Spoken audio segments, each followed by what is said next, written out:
ಓಂ ಶ್ರಾಂ ಶ್ರೀಂ ಶ್ರೌಂ ಸಹ ಶನೈಶ್ವರಾಯ ನಮಃ. ನಮಸ್ತೆ ವೀಕ್ಷಕರೇ, ನಾನು doctor Vinita Rajesh. Star destiny ವೀಕ್ಷಕರಿಗೆ ಎಲ್ರಿಗೂ ನನ್ನ ಕಾರ್ಯಕ್ರಮಕ್ಕೆ ಸ್ವಾಗತ.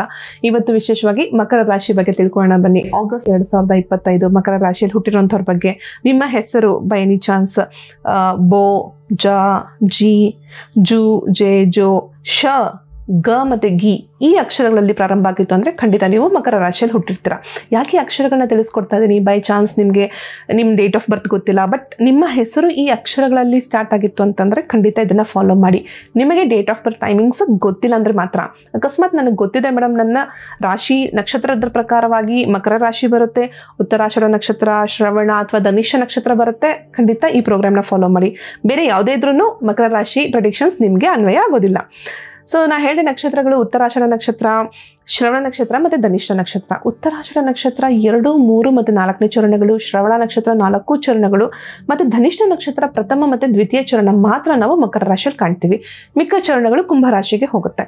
ಸೊ ಅದಕ್ಕೋಸ್ಕರ ನಾವು ನೋಡ್ತೀವಿ ಎಷ್ಟೋ ಜನ ಧನಿಷ್ಠ ನಕ್ಷತ್ರ ಮಕರಕ್ಕೂ ಬರುತ್ತೆ, ಕುಂಭಕ್ಕೂ ಬರುತ್ತೆ. ಅದೇ ಥರ ಎಷ್ಟೋ ನಕ್ಷತ್ರಗಳು ಸ್ಪ್ಲಿಟ್ ಆಗುತ್ತೆ. ಒಂದು ನಕ್ಷತ್ರ ಕೆಲವು ಚರಣಗಳು ಇಲ್ಲಿ ಮೇಷರಾಶಿ, ಕೆಲವು ಚರಣಗಳು ವೃಷಭ ರಾಶಿ, ಆ ರೀತಿ ರಾಶಿಗಳ ಮಧ್ಯೆ ಸ್ಪ್ಲಿಟ್ ಆಗುತ್ತೆ. ಕೆಲವು ನಕ್ಷತ್ರಗಳು ತನ್ನ 4 ಚರಣಗಳು ಒಂದೇ ರಾಶಿಯಲ್ಲೂ ಇರುತ್ತೆ. ಸೊ ಇದು ಡಿಪೆಂಡ್ಸ್, ಅದು ಯಾವ ನಕ್ಷತ್ರಗಳಿರುತ್ತೆ ಅದ್ರ ಪ್ರಕಾರ ಅದು ಡಿಪೆಂಡ್ ಆಗುತ್ತೆ. ಸೊ ಅಕಸ್ಮಾತ್ ಸ್ಪ್ಲಿಟ್ ಆಗಿತ್ತು. ಈಗ ಧನಸ್ಸು ರಾಶಿ, ಧನಿಷ್ಠ ನಕ್ಷತ್ರ ಮಕರ ರಾಶಿಯಲ್ಲಿದೆ, ಧನಿಷ್ಠ ನಕ್ಷತ್ರ ಕುಂಭ ರಾಶಿಯಲ್ಲೂ ಇದೆ. ಸೊ ಧನಿಷ್ಠ ನಕ್ಷತ್ರ ಮಕರ ರಾಶಿ, ಕುಂಭ ರಾಶಿ ಅಷ್ಟು ವ್ಯತ್ಯಾಸ ಇಲ್ಲ, ಯಾಕಂದರೆ ಎರಡಕ್ಕೂ ಆಧಿಪತ್ಯ ಬರುವಂಥದ್ದು ಶನೈಶ್ಚರಂತೆ.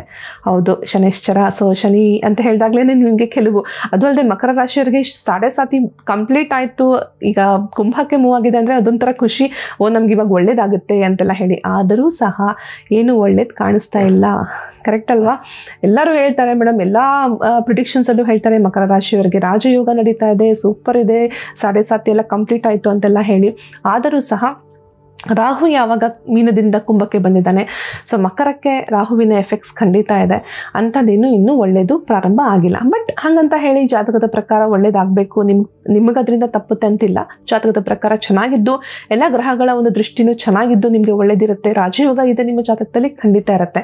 ಬಟ್ ಮೂಲತಃ ಜನರಲ್ ಆಗಿ ಹೇಳಬೇಕು ಅಂದರೆ ಆಗಸ್ಟ್ ತಿಂಗಳಲ್ಲಿ ಸ್ವಲ್ಪ ಮಟ್ಟಿಗೆ ಎರಡೂ ಕೂಡ ನಾವು ಬ್ಯಾಲೆನ್ಸ್ಡ್ ಆಗಿ ನೋಡಬಹುದು.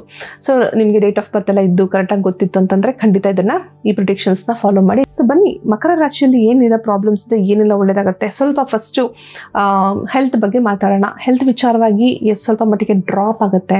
ಹೆಲ್ತ್ ಅಷ್ಟೊಂದು ನಿಮಗೆ ಇಮ್ಯುನಿಟಿ ಅನ್ಸಲ್ಲ. ಏನು ಮಾಡಿದ್ರೂ ಸುಸ್ತು. ಒಂದು ಕೆಲಸ ಮಾಡಿದ್ರೆ ಸಾಕು, ನಂಗೆ ಸಾಕಪ್ಪ ಸುಸ್ತು ಅನಿಸ್ತಾ ಇದೆ. ಇನ್ನೊಂದು ಎದೊಳ್ತೀರ ಕೆಲಸ ಮಾಡ್ತೀರಾ, ಸಾಕಪ್ಪ ಸುಸ್ತು ಅನಿಸ್ತಾ ಇದೆ. ಸೊ ವಿಶೇಷವಾಗಿ ಆ ಶುಕ್ರನ ಒಂದು ದೃಷ್ಟಿ ಮತ್ತು 6ನೇ ಮನೆಯಿಂದ ಸೂರ್ಯ ಮತ್ತು ಗುರುಗಳ ದೃಷ್ಟಿ ಇಮ್ಯುನಿಟಿನ ಸ್ವಲ್ಪ ಕಡಿಮೆ ಮಾಡುತ್ತೆ. ವಿಟಮಿನ್ ಡಿ ಸ್ವಲ್ಪ ಹೆಚ್ಚಾಗಿ ಬೇಕು ನಿಮಗೆ. ವಿಟಮಿನ್ ಮತ್ತು ಹೆಲ್ತ್, ಚರ್ಮಕ್ಕೆ ಸಂಬಂಧಪಟ್ಟಂಗೆ ಸ್ಕಿನ್ ರಿಲೇಟೆಡ್ ಇಶ್ಯೂಸ್ ನಿಮಗೆ ಆಗುತ್ತೆ.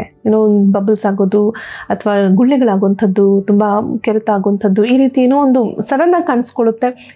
ಇಷ್ಟು ದಿನ ಯಾವತ್ತೂ ಇಲ್ದಿರೋದು ನೀವು ಆಗಸ್ಟ್ ತಿಂಗಳಲ್ಲಿ ಸ್ವಲ್ಪ ಮಟ್ಟಿಗೆ ಹೆಲ್ತ್ ರಿಲೇಟೆಡ್ ಆಗಲಿ ಈ ಒಂದು ವಿಚಾರಗಳನ್ನ ನೋಡಬಹುದು. ಕೆಲಸ ಮಾಡ್ತಿರೋಂಥವ್ರಿಗೆ ಒಳ್ಳೆ ಟೈಮು.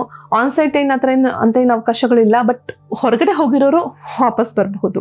ಸೊ ನೀವೇನಾದರೂ ಹೊರಗಡೆ ಇದ್ದೀವಿ ಮೇಡಮ್, ಇವಾಗ ಆಲ್ರೆಡಿ ಇದ್ದೀವಿ, ಈ ತಿಂಗಳಲ್ಲಿ ನಿಮಗೆ ಮತ್ತೆ ಇಂಡಿಯಾಗೆ ಬರೋವಂಥದ್ದು ಮೇ ಬಿ ಆ್ಯಸ್ ಒಂದು ವಿಸಿಟ್ ಆಗಿರಬಹುದು, ಯಾವುದೊಂದು ರೀತಿಯಲ್ಲಿ ಟ್ರಾವೆಲ್ ಆಗಿ ನಿಮಗೆ ಒಂದು ಒಳ್ಳೆ ಅವಕಾಶ ಸಿಗುತ್ತೆ.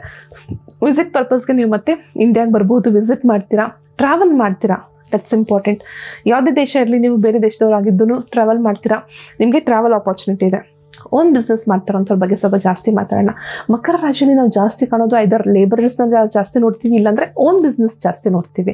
ಓನ್ ಬಿಸ್ನೆಸ್ಸಲ್ಲೂ ಅದರಲ್ಲೂ ವಿಶೇಷವಾಗಿ ಮಲ್ಟಿ ಲೆವೆಲ್ ಮಾರ್ಕೆಟಿಂಗಲ್ಲಿರೋಂಥವ್ರು, ಮೇ ಬಿ ಯಾವುದಾದ್ರು ಪ್ರಾಡಕ್ಟ್ಸ್ನ ಸೇಲ್ ಮಾಡ್ತಿರೋಂಥದ್ದು, ಪ್ರಾಡಕ್ಟ್ಸ್ ಬಗ್ಗೆ ಕೆಲಸ ಮಾಡ್ತಿರೋಂಥವ್ರು. ಯಾಕಂದರೆ ಆ ಪ್ರಾಡಕ್ಟ್ಸ್ ಸೇಲ್ ಆದ್ರೇ ಅವ್ರಿಗೆ ಅದರಿಂದ ಏನೋ ಒಂದು ಕಮಿಷನ್ ರಿಲೇಟೆಡ್ ಬಿಸ್ನೆಸ್ ನಿಮಗೆ ಒಳ್ಳೆ ಉದ್ಯೋಗ ಅಂತಲೂ ಹೇಳ್ಬೋದು. ಎರಡನೇದು ಐರನ್ ಆ್ಯಂಡ್ ಸ್ಟೀಲ್, ಸಿಮೆಂಟ್ ಅಂಗಡಿ, ಐರನ್ ಅಂತಂದರೆ ಇಸ್ತ್ರಿ ಮಾಡೋ ಐರನ್ ಅಲ್ಲ.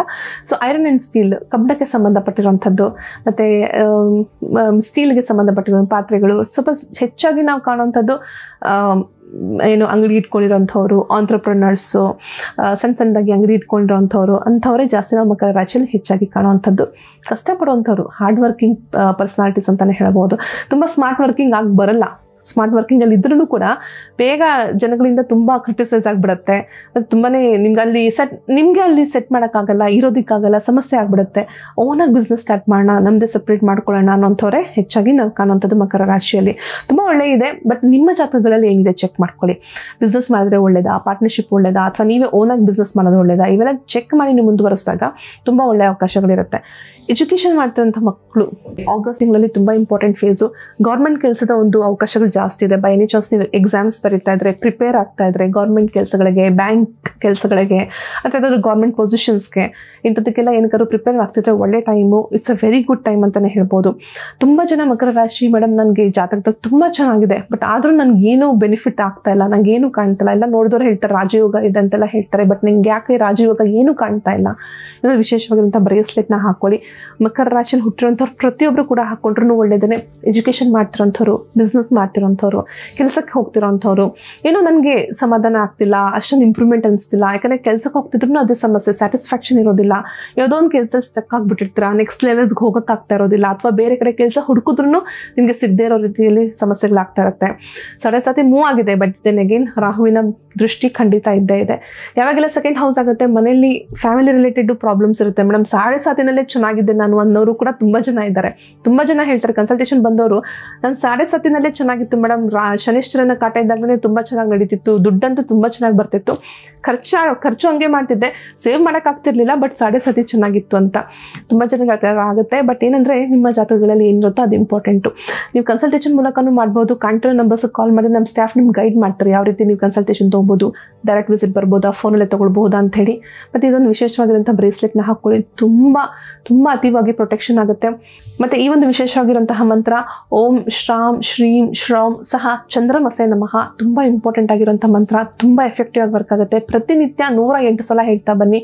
ಎಲ್ಲ ಕಷ್ಟಗಳಿಂದ ಸಂಕಲ್ಪ ಇಟ್ಕೊಳ್ಳಿ.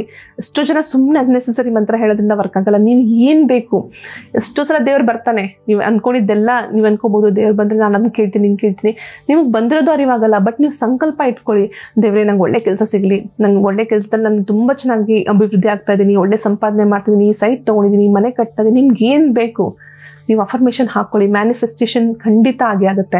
ಎಷ್ಟು ಜನ ಏನು ಬೇಕು ಕೇಳಲ್ಲ. ದೇವಸ್ಥಾನಕ್ಕೆ ಹೋಗಬೇಕು, ದೇವಸ್ಥಾನಕ್ಕೆ ಹೋಗ್ತೀರಾ, ಪೂಜೆ ಮಾಡ್ತೀರಾ, ಬರ್ತೀರಾ, ನಿಮ್ಗೆ ಏನು ಬೇಕಂತ ನೀವು ಕೇಳಿರಲ್ಲ.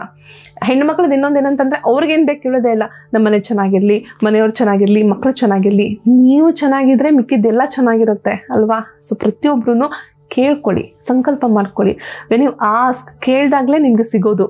ನೀವು ಕೇಳಿಲ್ಲ, ನಿಮ್ಗೇನು ಬೇಕು ಅಂತಿಲ್ಲ, ದೇವ್ರು ಬರ್ತಾನೆ, ಏನೂ ಕೇಳಿಲ್ಲ ಅಂದ್ಕೊಳ್ತಾನೆ, ಹೋಗ್ತಾರೆ ಅಲ್ವಾ? ಸೊ ಏನು ಬೇಕೋ ಕೇಳ್ಕೊಳ್ಳಿ, ಖಂಡಿತ ಒಳ್ಳೆಯದಾಗುತ್ತೆ.